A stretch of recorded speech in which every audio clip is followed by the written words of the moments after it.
See him a beast when he hear that sound like yeah, beat on the beat when he hear that sound like woo. Yeah, bitch on the champ, only me one round like yeah, me, I'm a G-Ring. So this past weekend, Cage Fury 115 went down, and the biggest finish on the entire card belonged to this man sitting virtually across from me, Ethan Melisano. How are you doing, man? I'm doing great, man. Actually, just finished up some training up here, visiting my girlfriend's family up in South Carolina.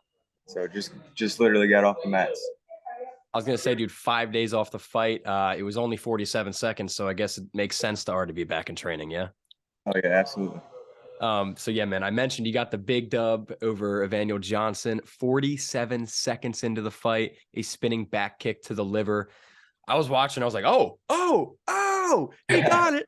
I mean, not much of the fight to walk me through, but walk me through that 47 seconds, man. How did that feel? Man, it felt great. To be honest, the game plan was to go in there, pressure him. I knew the body kicks were going to be there. I wasn't sure if I was going to throw a hook line or straight line with the body, but definitely the game plan was to get in there, pressure him. If I liked what I got, I could keep it on the feet. Otherwise, we could look to get the fight to the ground. But I was throwing everywhere except what I wanted. I wanted the body, so I was throwing to the head, throwing to the legs, and then every time I would throw shots, he was overreacting. So put the jab in front of it, and I was able to land the home run. Yeah, man, that body was wide open. So I assume that's a technique you train a lot, not necessarily the spinning, but you like to go to the body, yeah? Oh, for sure. I definitely love body kicks. Love kicks in general. The funny thing is I throw a lot of hands when I'm in training, and then when I get in the fight, I throw a lot of kicks. So definitely, love kicks.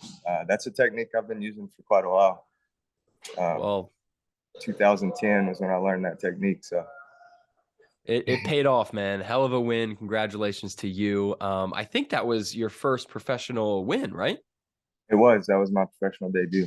Want to know, clean slate, the CFFC debut and the professional debut goes good. That's great, man. Congratulations. What was it like fighting for Cage Fury? Because they're a pretty big promotion. They got like high production value, CM Punk, John Morgan. Like, what was that all like?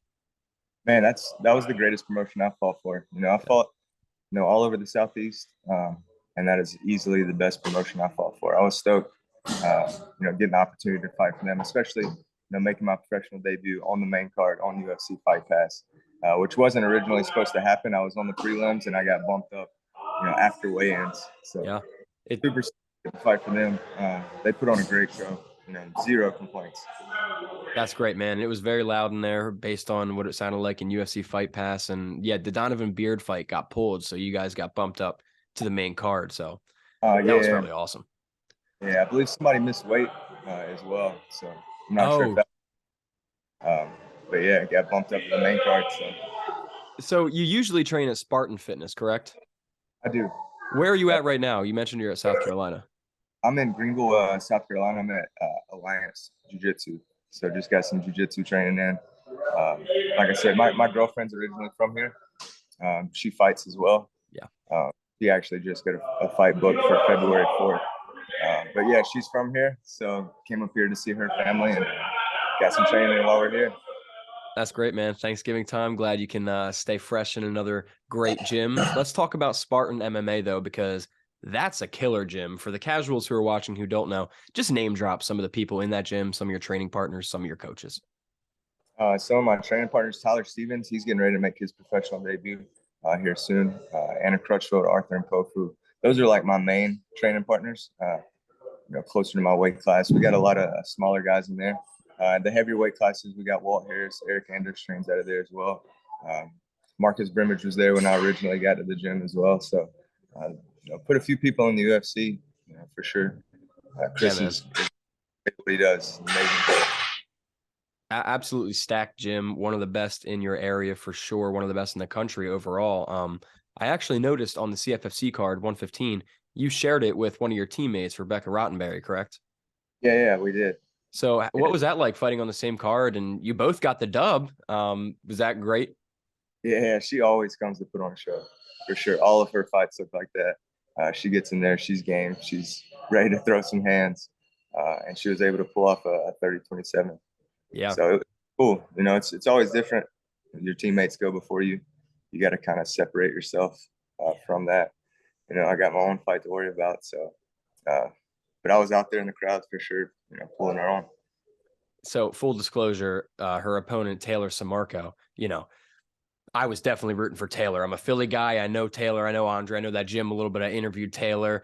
I reached out to Rebecca too. It's not like I'm a hater, but man, Rebecca looked good, man. Props to her. That was a great fight, great performance, and she's got a bright future ahead, no doubt. Yeah, absolutely. That was she'd had some kickboxing matches before she came to us, but she was pretty much a specialist on the feet. So she came to us to pick up her wrestling and jiu-jitsu game. We have a really, really high-level jiu-jitsu coach at our gym, Haji Koheo. So didn't even get to show off any of my jiu-jitsu, but I feel like over the past 3 years, that was my first time to fight in 3 years. So yeah, I feel like my jiu-jitsu has taken leaps and bounds as well over the past 3 years. Next time out, bro, just screw the kicks. Just go for the Imanari roll. Just why not? Sure. Just started off Ryan Hall. And so another one of your teammates, Eric Anders, I've interviewed him before. A great guy. He's got a fight coming up. I think next weekend he's fighting another Philly guy, Kyle Dawkis, who I don't have connection to. So I'm rooting for Eric. But what's going down in that fight? How's Eric going to take that one? I'm really not sure. So he's been out at Fight Ready. That's where he goes to do his camps. Right. Just they got more bodies his size. Sure. So he goes out there and does his camps, and then his home gym is with us. But we're actually going to make the trip. We're heading down to Orlando. We just bought tickets. So oh yeah. We're going to head down and watch the fights. You're going to be the Eric Anders train down there in Orlando. That's dope, man. Oh yeah. So have you been to Florida before? I have. I've actually got a ton of family in South Florida, Fort Lauderdale, that area. So we're going to go watch the fights and then head down and see some family and get some training while we're down there. That's great, man. I don't know what the weather's like near you right now, but I could definitely use some freaking Florida sunshine. It's cold. Yeah, for sure. Imagine you're in Philly right now. Yeah, I'm like an hour outside of Philly, so it's like 30 degrees out there, ready for winter. Oh yeah. Nasty. So Ethan, you got the big CFFC win, the big pro debut win. What's next? Do you have like a certain fight contract with CFFC? Are you looking to keep fighting with them under the promotion? Do you want to shop around a little bit? Like, what are kind of your next immediate career steps, so to speak? I'm really not sure. Rod has already reached out to me and told me that they want to have me back on. So I'm down to fight with them, throughout my career. Got a few other opportunities that have been presented as well. So just kind of testing the waters. I'm going to enjoy Thanksgiving for sure. And then we're going to look to get a quick turnaround. I'm in really good shape. We were actually the first fight booked on that card. Oh, wow. I knew that I was going to fight in November and July. So I had so much time to prepare for that fight. I was coming off surgery. So, as soon as I was cleared, I'll jump right back into camp. Had a really, really long camp. So I'm in really good shape. Took 0 damage in the fight. So it wouldn't make sense to not do a quick turnaround. Did he hit you one time in the fight? He did not. He did not. Bro. You got to go get someone in the gym to hit you or something just to get that feeling in, you know what I mean? For sure. That's great. Great though, man. Like I said, a hell of a performance. Very impressive. And I'm sure CFFC is definitely going to be wanting to have you back up in the main card again. So, talking about that immediate career, possibly staying with CFFC, let's look beyond that a little bit. What's your ultimate career goals? Like your dream career? Like when it's all said and done, what do you want to say you have done? What do you want to say you have accomplished? I definitely want to make a run in the UFC. Absolutely. I've got to get to work. I'll be 30 next week. So I have to get to work. I got to continue to get finishes. I'm currently signed under Iridium Sports. Eric's actually my manager. So he told me before the fight I need to get finishes. So I'm going to be looking for finishes, build that record, and then hope to make some noise in that at the highest level. And then end goal, I do want to be a coach. I've done that over the past decade. So eventually, end game, I want to have my own gym, have my own fighters, my own fight team, and also do stunts as well. I'm a stunt man, so yeah, kind of do that part time as well. I'll continue to do that as well. But fighting right now is number one priority over anything else. Is there anybody in CFFC you're interested in fighting specifically, or whoever they sign you up for, you're down? Yeah, we I'll talk to Eric. It sounds like talk to Eric, talk to Chris. Whatever matchups they think I need or I'll take it. I'm down. They sent me one name and I said yes, and that was it. Well, you got the management, you got the gym, you got the win and the finish. So keep it up, my man. And the future is bright. Ethan, I noticed that Tapology, Sherdog, they don't have a nickname for you. Do you have a nickname? I do not. Do you want a nickname? I don't feel like that's something you can give yourself. So, True. one is presented, we'll take it, but it hasn't so far. So we'll see. I'll get tickets to your next fight and yell some outlandish shit from the crowd, and people start calling you that. That'll be cool. No, I'm just kidding. So as I mentioned, as you mentioned, you're a stuntman on the side, or maybe not on the side. I don't know what your main gig is here. Probably a fighter, but you were in Cobra Kai. I know you're like SAG-AFTRA. I did like movie production back in the day too, so I know how that world works a little bit. But tell me a little bit about that, man, because stuntman that's not an easy job, and I know Cobra Kai, that was probably pretty intensive, Yeah, so Cobra Kai is definitely the biggest thing that I've done. They were actually just renting our facility. It's not anything that I reached out for or tried to do necessarily. They were renting our facility to practice stunts for a movie called Embattled. And I was helping out the actors. It was an MMA movie, so I was helping them, giving them a crash course on MMA. And they ended up casting me to play a Russian MMA fighter. I had a fight in the movie with Steven Dorff. And then after that, I got to work on Castle Falls. I stunt doubled for Tom Holland on that one. Oh, So that's that one sweet. was, he did all of his own stunts. They showed me the choreography. I showed it to him, and then he ran the scene himself. And then I did Castle Falls. So it's just one thing, led to another. And then the same guy that was the coordinator on Embattled is the fight choreographer on Cobra Kai. So he reached out to me. I took the job on 1 day's notice. Called me and had me send pictures, asked if I was cool with shaving my head.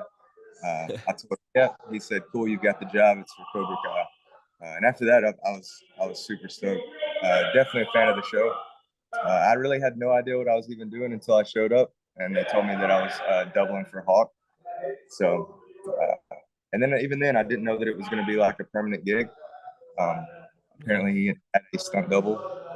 He just wasn't available, but then they ended up using me full time. So I was his stunt double, his main stunt double in season 4. And then after that, I found out I needed surgery on my knee. So I had to make a decision. They gave me the call to do season 5. So it was either lose my job on that and get the surgery done, or I put off surgery, do season 5, and then get it knocked out. So it's been a long, long road to get back to the cage. But yeah. Well, you're back with a vengeance, dude, with a vengeance.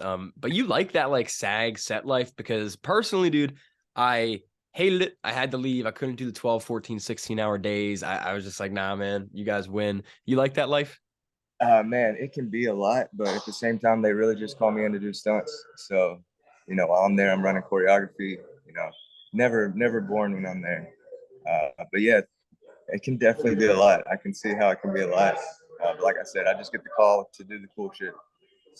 That's cool, man. Like, I was like a grip, so I was always just grumpy and carrying light stands and all that nonsense. So you got the cool job. Yeah, long days on sets for sure. Yeah, movie life, production life, it's not easy. A lot of long days and back to back to back to back to back. So props to you, man. That's awesome that you can balance that with fighting. Ethan, aside from being a stuntman and a fighter, tell me a little bit about yourself outside of the cage as a person. Like, what other hobbies and interests do you have, or are you all fighting all the time? Really, I mean, mostly all fighting, to be honest. That's what I do full time. I'm a coach at the gym, so I'm there pretty much 6 days a week. I've been doing that for the past 10 years. So, but anything outdoors, anything competitive, I definitely like to do that. I grew up playing your traditional sports: football, basketball, baseball. Finished football season my senior year. Pretty much made a transition right into MMA. So I've been doing it since high school. Pretty much been all in since then. Yeah, man. Love it. Love it. Ethan, before we get out of here, I just want to give you the chance. Your highlight finish probably has hundreds of thousands of views on Fight Pass. A lot of people saw the card. People were tweeting about it. Your name's all over the place. And regardless of that, you already have a whole network of fans, supporters, and family. So I just want to give you the opportunity. Is there anything you'd like to say to everybody? The mic is yours. I just want to, thank all my teammates, my coaching, my family, my friends, my girlfriend. She helps me out tremendously with the weight cut, with everything. Late nights in the gym. And then also you can give me a follow on Instagram. It's Ethan_Melisano. I don't have a Facebook page, but I do have a personal account. It's Ethan Melisano. So you can add me on there as well. And I will link your socials below, of course. Everybody go follow Ethan. And Ethan, thank you so much for your time, dude. Go get back to training. Go enjoy your girlfriend and her family. And happy Thanksgiving to you and everybody. Ethan Melisano, a big finisher who's going to keep it going, and you'll see him plenty more. Ethan, thank you again, man. Have a great day. Yeah, I appreciate you having me, man. Happy Thanksgiving.